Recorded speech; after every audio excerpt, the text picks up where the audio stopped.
her daughter Tricia. I say hello to this picture every morning. I say good morning every morning. I look at that and I can hear her say, "Hi, Mom." Tricia was very kind-hearted, very smart. As a child, says Father Gary, Tricia lit up the room. She would sometimes just bound into the room, spread her arms apart, say, ta-da, that type of thing. Donna and Gary brought Tricia here to Marion, Indiana to attend this small Christian college. One spring evening in 1993, Tricia left her dorm room for a walk. On March 29th, around 8 o'clock at night, Tricia Reitler came here to this shopping center. She bought a soda and a magazine and started walking back to campus. But then she disappeared. Phone call came a little bit after midnight, and the voice on the other side of the phone said, do you know where your daughter is? 19-year-old Tricia Lynn Reitler was last seen about 8 o'clock Monday night. She had just stopped. Tricia's disappearance rocked the community and devastated her parents. Who's ever responsible will never know what they've taken away from us. Tricia's mother made a desperate appeal to Tricia on the Jerry Springer Show. Hang in there and know that we love you, and we're doing everything we can to find you. Despite huge media coverage and their pleas for answers, none ever came. It's like she just vanished into thin air. Tricia was never found.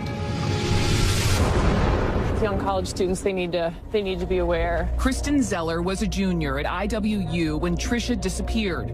We were advised to stay in our dorms if you were a girl. But a week after Tricia's disappearance, Kristen and her roommate Heather needed to go to Marsh grocery store. You thought you'd be safe. You thought it'd be fine. It's a couple blocks away. Exactly. It's not far at all. I can see the campus from Marsh, so, what's going to happen?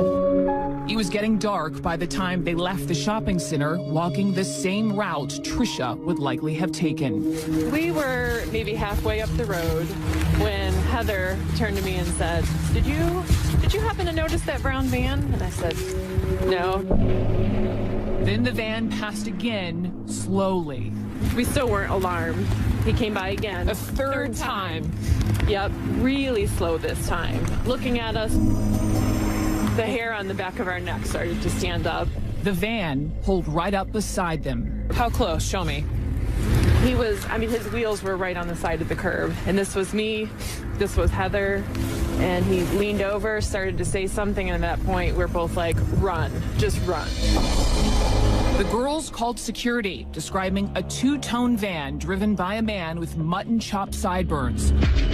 Officers spotted the van and questioned the driver, a man named Larry Hall. Hall said he'd been looking for a friend's address, but the address he gave didn't exist. So officers let Hall go.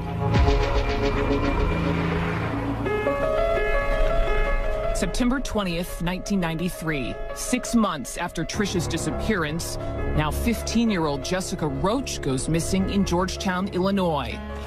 Investigator Gary Miller got the call. We all knew that we had something really bad here. We had an abduction. Jessica's badly decomposed body was found in an Indiana cornfield weeks later. But then, like Tricia's, Jessica's case went cold. There's a lot of times you wonder whether you'll ever solve it, but you know that you're going to keep going, you're going to check everything out, you're going to recheck everything. For over a year, Miller scoured local police reports. And then a break. A vehicle reported in a county nearby. The owner, Larry Hall. He had been involved in stopping some girls. Those girls were scared. They ran from him. In the last 6 months, Hall's van was spotted by more than 11 girls in 5 different towns close by, including those where Jessica lived and where her body was found. Now, Miller contacted the police in Hall's hometown to arrange for an interview. He initially said no, he hadn't been over here. Miller had to coax Hall to admit being near Jessica's house. I said, well, would you remember if, you stopped and offered girls a ride or asked him to get in your van? He said, well, he stops and talks to everybody.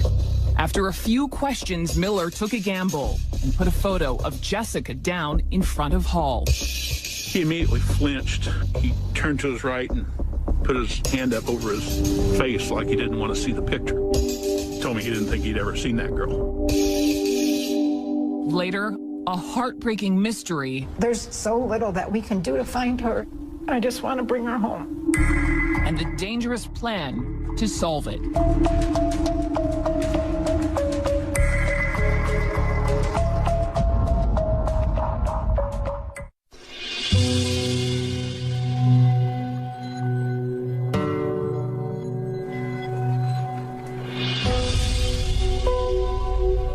Larry Hall and his brother Gary had always been a little different. Look at you two little boys. Well, which one are you and which one's Larry? This would be me. Gary and Larry. In a rare recorded interview obtained by CNN, Larry Hall recounts a tough start. I know when I was born, my mother told me that I was blue, that I hadn't got enough oxygen to me or something. Identical twin sons growing up hard. In the Hall home, there was little money and lots of problems. Author Hillel Levin interviewed Larry Hall. It was a very cluttered household. They're raised with dysfunction. Neighbors say their mother was domineering. Their father drank and sometimes turned violent. He worked at the local cemetery. What was it like growing up next to a cemetery? Was it creepy? No, not at all. Not for me. You know, at 12 years of age, Larry and I started working at the cemetery.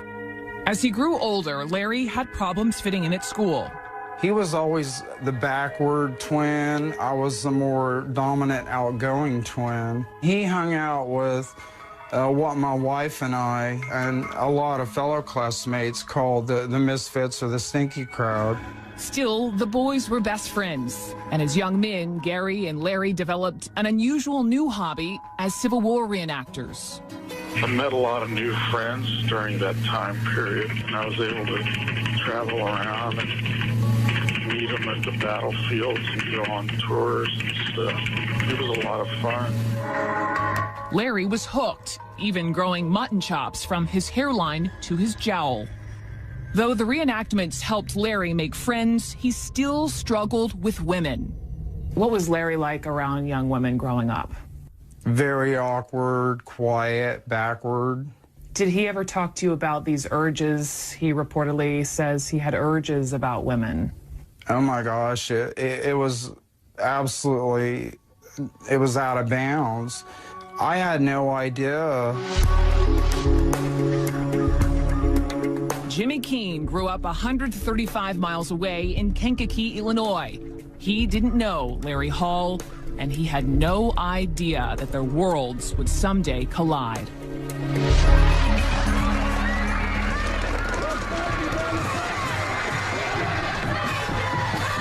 It'll be third down and 5, 25-yard line. For Jimmy Keene, life couldn't have been more different. While Hall was an awkward outsider, Jimmy Keene was a star, especially under the lights on Friday nights. We would come out here, the lights would be on, the whole stadium would just be completely full and the crowd would be roaring, and it was just a very euphoric, unbelievable high. The Friday night games were the biggest rush I've ever had in my life. A gifted athlete, he lettered in 2 sports, studied martial arts, and inspired fear in everyone he faced. Do you like having people terrified of you just a little bit? Well, in that kind of sport, sure, you have to. Well, that's why they called me the Assassin. So. You were the Assassin. Yes, my nickname was the Assassin. And the reason my name was the Assassin is because I put somebody out of every game I've ever played. Keene wasn't just the hometown hero, he was his father's namesake. My dad generally sat up here in the corner over here. If I made a spectacular play, he would always give me the, "You did good, son," you know. How often was he sitting in the stands? Every single game of my life. Never ever missed a game. He never even missed my practices. That mean a lot to you? Absolutely. My dad was, he was my backbone. Keene was as popular as he was athletic. You were a legend. Yeah, I mean, there was no doubt. I mean, they had posters of me all over town. I mean, everybody knew who I was with my sports ability. So yeah, I was the most popular guy around. There's no question I was voted most popular guy in school. Jimmy seemed to have everything, except enough money to keep up with the rich kids at school. And he only saw one way to get it. He started selling drugs and quickly learned he was good at it. You're making decent money. You don't think, is this a wrong thing that you're doing? So I kept growing into it and growing into it. And by the time I was 20 years old, I mean, I was sitting on top of an empire. By Keen's own account, he was pulling in around $1 million a year. He was addicted, not to the drugs, but the money. It's hard to walk away from that kind of money, especially as a 20-year-old. So he didn't. And that single decision would change the rest of Jimmy Keen's life and bring him face to face with an alleged serial killer.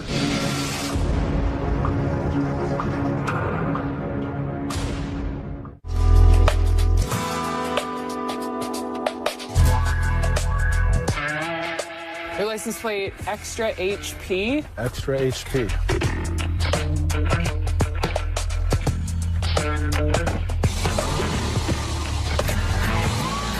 By the early 90s, Jimmy Keen was on top of the world. His booming business afforded him a lavish lifestyle with large homes, souped-up Corvettes, and an endless supply of women. I would have 30 or 40 cake parties with volleyball nets, live bands. We'd have literally 1,000 people or more sometimes. I mean, these were gigantic, huge parties. You were the guy women wanted to be with and guys wanted to be best friends with. Something like that. Back then, he owned this 6,000 square foot home. Right behind that is a golf course. He says he didn't stash the drugs here. This is a walk-in closet. But there was always a place to hide his fortunes. This was a hidden trap door that you could open. And when you would open it, you have another hidden closet back in here. You can see my old safe is still here. And this was pretty much just my Fort Knox room.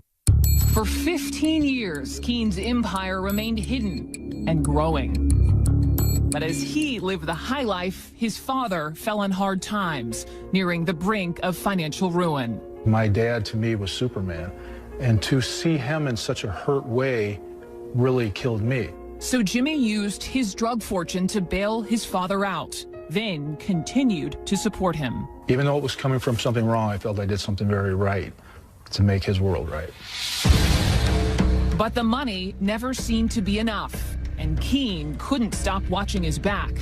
By the fall of 1996, the pressure of life in the fast lane was catching up. I had woke up in the middle of the night and I was laying there wide awake. I said, you know, I am tired of running like this, and so I really just want this all to end. And it was all about to end, but not the way Keen had planned. Just 2 weeks later, I heard the front door rattle, and I thought it was just the wind, because it was in November. And next thing you know, boom, the whole door just blew off the hinges. And then they came flying in a straight file line with their guns drawn and their black uniforms. Move, we'll blow your head off, we'll do this, just move one time, rah, rah, rah. For Jimmy Keen, it was over. Everything stops and goes in slow motion. You don't even feel like it's real. Keen was ultimately dragged to jail. He pleaded guilty, hoping to minimize his sentence. And at first, federal prosecutor Larry Beaumont was willing to negotiate. Initially, we tried to what we call flip him to see if he would give us other drug dealers at the time.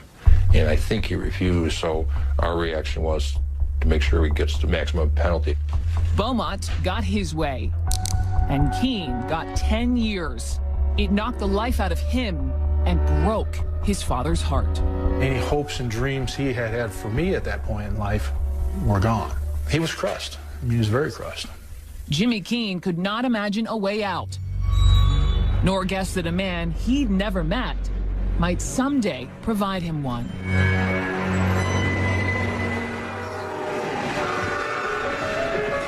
November 1994, Wabash, Indiana. It had been 2 weeks since Larry Hall recoiled from a photo of Jessica Roach.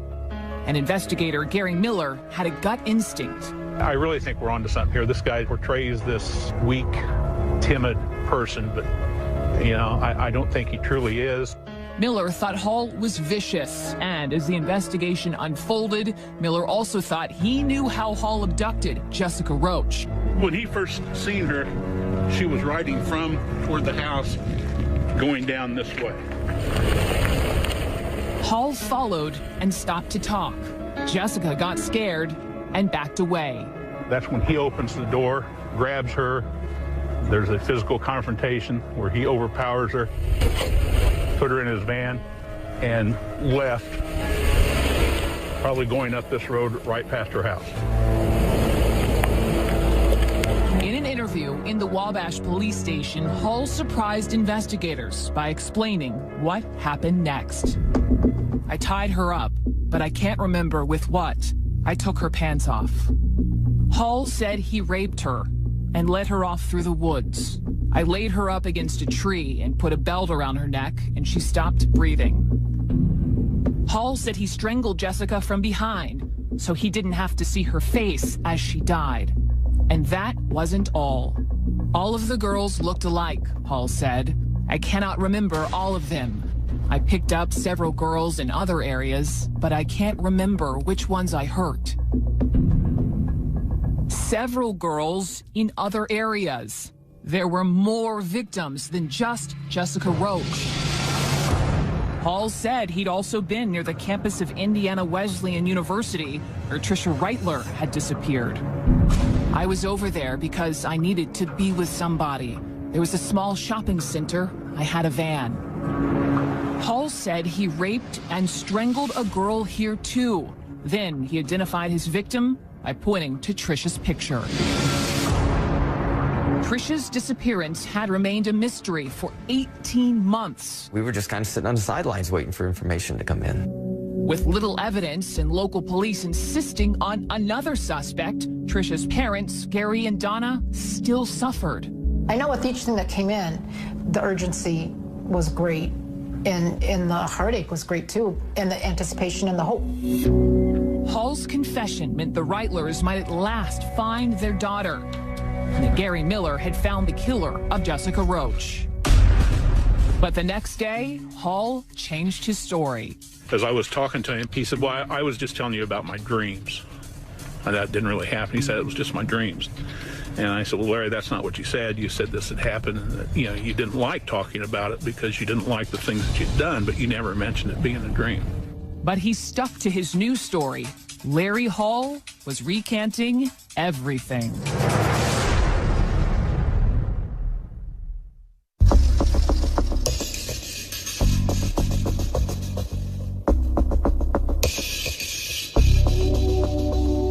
Larry Hall had confessed to killing Jessica Roach, Tricia Reitler, and 2 other women. And then he took it all back, claiming it was just his imagination. I did confess to certain policemen that I had dreams that I did things. But investigator Gary Miller had other evidence, like the witness who drove by this cornfield the night of Jessica's murder.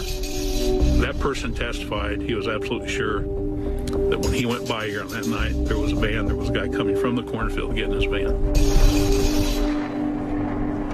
And a search of Hall's house and van revealed he'd been casing out small college towns and keeping suspicious notes.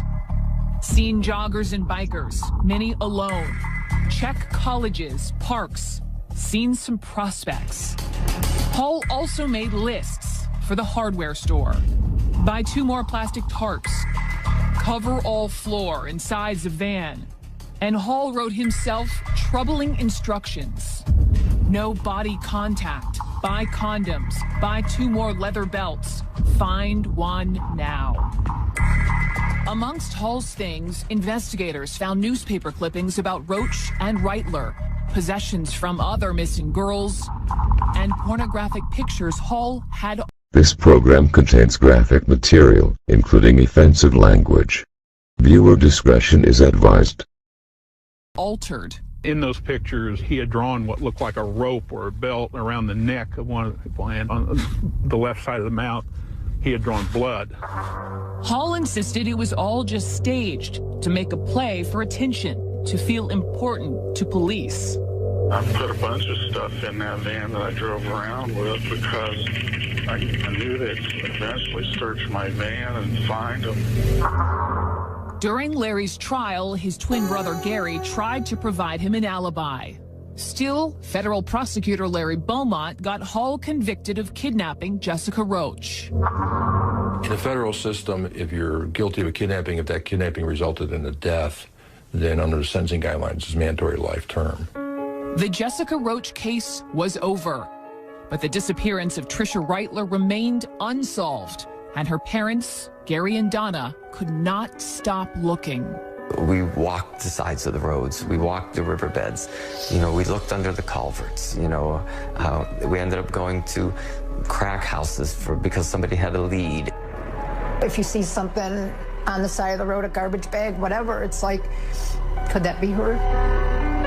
It was just a horrendous crime to lose your daughter and never find out what the heck happened to her. Larry Beaumont kept looking too. Well, I actually made arrangements on a couple occasions to go out and look for the body. Beaumont called in specialized military and law enforcement units to search. But we weren't able to find him. So rather than give up, it occurred to me that obviously Larry Hall knew. Beaumont needed answers and turned to an unlikely source to get them. He needed someone to befriend Larry Hall, someone charismatic, someone on the inside. Larry Beaumont needed Jimmy Keene. Beaumont had sent both Keene and Hall to prison. Now he hatched a risky plan that would bring them together. Keene was 10 months into his sentence when Beaumont brought him in to talk. Scared me. I thought this was some trick. Keene watched nervously as Beaumont pushed a folder across the table. And I opened it up, and the first thing I seen was a picture of a mutilated dead girl. And I flipped the next page, and there was a different mutilated dead girl. And there was a portrait of Tricia Reitler. At that moment, I looked up at Beaumont, and he says, Jimmy, we need you to help us with this case. Beaumont wanted Keene to go undercover, to transfer from his low security lockup to a dangerous prison, and to befriend alleged serial killer Larry Hall. He says, if you can get solid confessions from him, and if you can help us locate the bodies that are still missing, we're willing to completely wash your record. Keene's mission? To learn where Tricia Reitler was buried. The purpose of this operation was to find that body. Beaumont made it clear, no body, no early release. Keene would have to serve the rest of his 10-year sentence, but Beaumont believed Keene could do it. He's smart, he's articulate, he's not afraid, and I knew he wanted to get out. For Keene, it was a chance for redemption, to restore his family name, and, says author Hillel Levin, to get his life back on track. This deal was a way for him to get home, and it was also a way for him to do good, to kind of take this bad thing he had done and to somehow turn it inside out and make it something that would solve a crime. But it wouldn't be easy. Fair to say he was risking his life. He could have been killed. It was dangerous, absolutely. It was highly risky. These people in those type of places haven't got anything better to do but try to hurt you and kill you too. Keene was unsure, but a phone call home put his doubts to rest. Keene's stepmother said his father had suffered a stroke. She said, he's in really bad shape. We wish you were here. This is terrible that you're in a spot where you're in right now because we could lose him.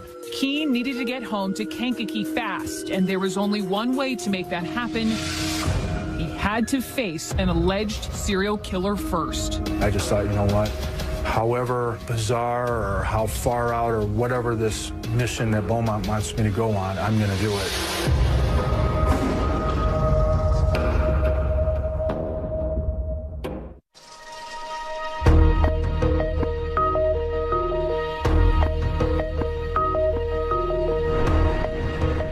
Driving up to the prison in Springfield, Missouri, Jimmy Keene didn't know if he'd made the best or worst decision of his life.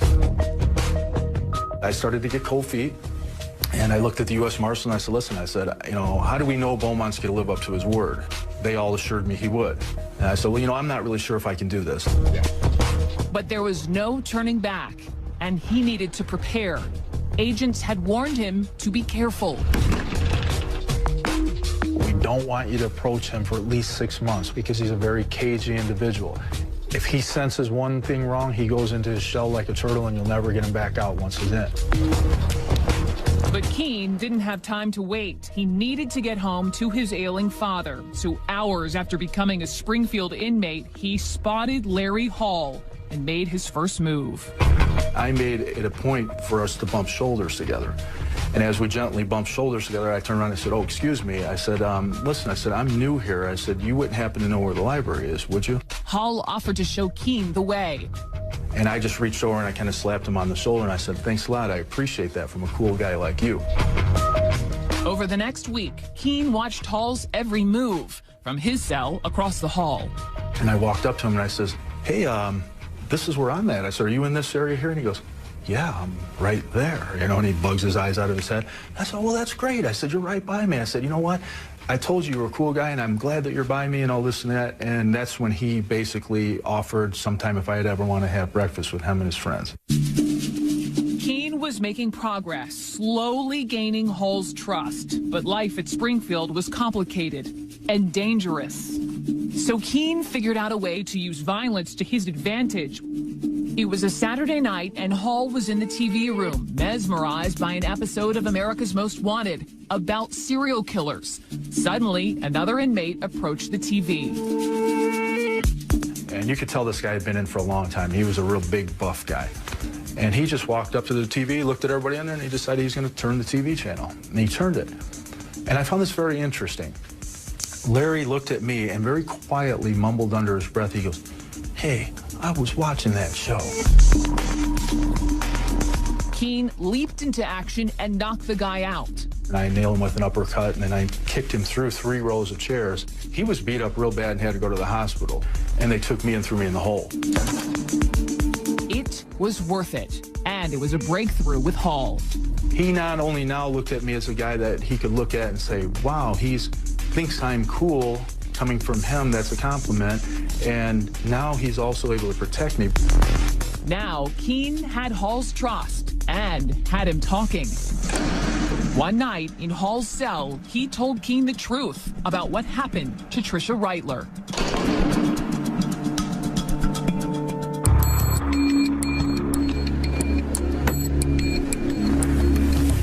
But what Hall told Keene was different from what some investigators believed. It was his story along with some evidence that created a roadmap I wanted to follow to try to figure out what happened to Tricia Reitler. Tricia would have left this supermarket parking lot walking just a couple of blocks back to campus. Somewhere along this road, Hall told Keene he got Tricia into his van. When she fought off his advances, he says he choked her to keep her quiet. Hall told Keene he blacked out, and when he woke up, Tricia was naked and lifeless. Days after her disappearance, investigators found her blood-soaked clothes here, just 1 block from the supermarket. Hall's own notes indicate what might have happened next. Exactly 1 week after Tricia's disappearance, Hall wrote, "Cut out stained carpet, vacuumed van thoroughly, buy new hacksaw blades, clean all tools." Along with his notes was this address, 700 West Slocum. We're in the woods halfway between Marion and Wabash, and it is possible that somewhere out here that Tricia Reitler is buried. He said, so he got some lime together, he got a shovel, and he got a lantern, and he drove her way out into the woods, and he buried her out in the woods. He admitted to you that he buried her in the woods. Several times he's admitted that, yes. I basically made him feel like it was okay to tell me his secret. But Keene still needed the secret that would set him free, the exact location of Tricia's body. Weeks later, he thought he nailed it when he found Hall hovered over a map in the prison workshop. It was a map with red dots over Indiana, Illinois, and Wisconsin, and he covered it up really fast. Lined up at the edge of the map were a dozen wooden falcons. And I said, well, this is pretty cool. Did you make these? He says, yeah, I make them. And he goes, it's really cool, isn't it, Jim? He goes, they watch over the dead. Falcons to watch over the dead, and a map marked with dots. It was the information Keene thought would surely lead to the exact location of Trisha's body. In that moment, did you think, this is my ticket to freedom? I did, because I thought, this is it. I've got solid confessions out of him. We know specific details. We know how he's done it now. Keene believed he had his answer, that he'd soon be free, that he was done forever with Larry Hall. So that night at lockdown, Keene decided to tell Hall what he really thought. I told him that he was a f***ing sicko. I told him that he was insane. I said that you are one of the most despicable forms of human life on this planet. He, at that point, slid away from me and was, like, really terrified of me all of a sudden. And he says, Beaumont sent you, didn't he? Beaumont sent you, didn't he? Keene had blown his cover, and his outburst landed him in solitary confinement. It took some time before we found out that they put Jimmy in a hole, and so he was not able to communicate with anybody on the outside. By then, Hall's map and the Falcons had disappeared. Worst of all, as Keene was let out of Springfield prison to face Larry Beaumont, he didn't know if what he'd learned was enough to set him free.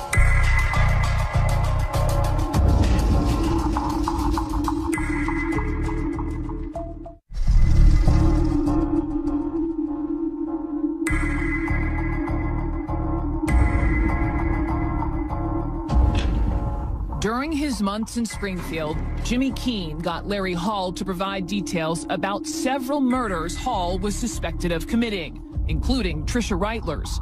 But Keene hadn't met the original requirements of Larry Beaumont's deal.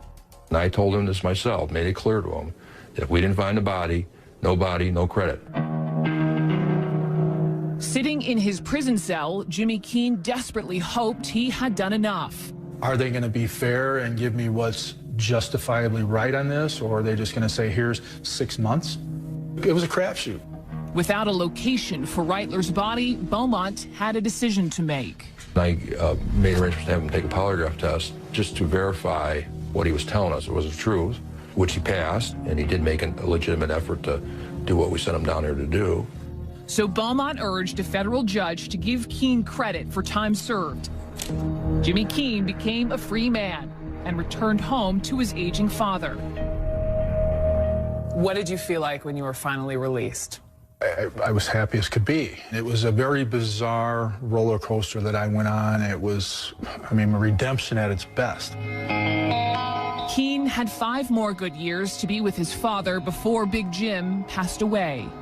We both realized once I got out that there is a better world than just always in a constant dash to make money. You know, it was more like, look, let's just enjoy each other while we're alive here, you know? It was closure for Keene, but not for the families of the alleged victims of Larry Hall. For years, there was no progress and no relief for people like Donna and Gary Reitler. As a parent, there's the part that you've let her down and that you want to find her and you want to bring her home and you can't. I mean, we've done pretty much physically everything that we can to find her. And there's somebody out there that holds that one answer for us. Beaumont, too, felt he'd done all he could and that the pursuit of Larry Hall was over. There wasn't going to be no further prosecution from the federal perspective. He's already serving life imprisonment. He wasn't going to, you know, he was done. Once again, Larry Hall had slipped off the radar, and it easily could have remained that way, except for Jimmy Keene. First, Keene's story of strange redemption was featured in a Playboy article, and then a book written by Keene and Hillel Levin. Once we were able to write about what Jimmy went through, then things happened. Keene's story refocused attention on Larry Hall, helped reopen cold cases, and put pressure on his twin brother Gary. Now, Gary stopped defending Larry and started talking. Larry, just like Jimmy Keene calls him, and he's a baby killer. You think your brother is a baby killer? I don't have no doubt in my mind. Do you think your brother killed more than Jessica Roach? Yes. Do you think your brother killed Trisha Reitler? Yes. Raina Ryson? Michelle Dewey? Yes. As Gary started talking more openly, detectives approached him, asking for help. I went with the Indianapolis detectives down to try to get my brother to confess. He made me leave the room. He did, in fact, confess on tape to 15 serial murders. Larry later retracted again. And while he can't ever seem to stick to one story, he does sometimes seem to have regrets. I didn't want to keep living my life the way I was living it. I wanted things to be different, you know, but I guess I didn't really do the right things to change the way my life was going. Larry Hall refused our request for an interview. He has never been charged with crimes against anyone other than Jessica Roach. But Keene's story has caused officials across the country to take another look at Hall. In November of 2010, investigators from the town of Menasha Police Department interviewed Mr. Hall at a federal prison in North Carolina. In that interview, Hall admitted murdering Lori DePease and provided clues about where to find her body. There's multiple agencies that are looking into him, reference their unsolved disappearances. Larry Hall may have had more victims than ever imagined. We understand it's even more extensive than we ever thought. Not 20, but maybe 30 to 40 in terms of the victims. That leaves 30 or 40 families still awaiting answers. Which is why, says Levin, it is critical that serial investigations do not stop. 2 decades after Trisha Reitler vanished, her father, Gary, now believes Larry Hall knows where to find her. I think if Larry knew what we go through on a daily basis, you know, wondering where she is, wondering what happened, I don't think he would have any choice to confess and let us know where she's buried. Donna Reitler is not as sure. Yeah, he confessed, he recanted. He confessed, he recanted. Without a body, it's just another possibility. More than anything else, they just want their daughter back. To have a place to lay her to rest, just to be able to sit and just talk to her. This program contains graphic material, including offensive language. Viewer discretion is advised.